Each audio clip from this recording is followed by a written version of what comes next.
mag-last lap. Inside! Tuwara! Kuha na! Nakauna na! RJ Malayo! Tuwara!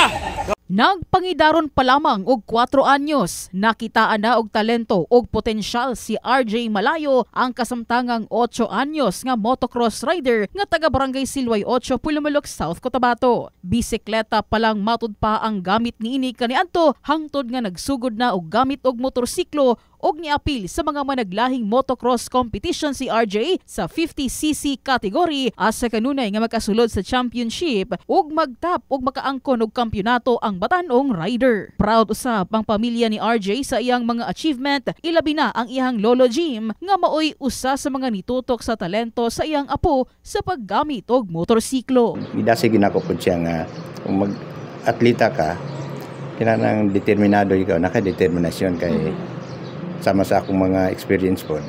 Ako isa ko sa mga national runner nito. Ako kung gina-apply, ginatudlo sa ilaw. Kung saan akong mga na-experience akong kinabuhi. Antog nga na abot na akong mga kinabuhi nga ni kay pobre po din minato kayo po.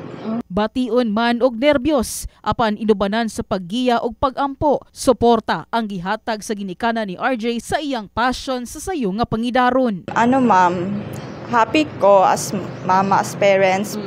Ano lang jud, karang amping jud permi sa mga dula ma'am o kuan mag-pray jud permi. Hadlok ma'am. Hadlok jud siya, pero dapat magampo jud permi nga kuan jud safe lang jud ang race. Pangandoy ni RJ Malayo nga makaapil sa mga umaabot pang kompetisyon, pinaagi sa suporta nga iyang maangkon aron mapakita ang iyang abilidad sa motocross racing. Magamit na? 6 years old. 6 years old po. Kinsa nagtudlo sa inyo? Si Papa. Papa. Kinsa feeling mo nga daghan nakagawa? Happy. Kinsa imong inspiration sa ingani nga mga sports? Akong pamilya ug akong sponsor. Thank you kayo. Ako nga supporters.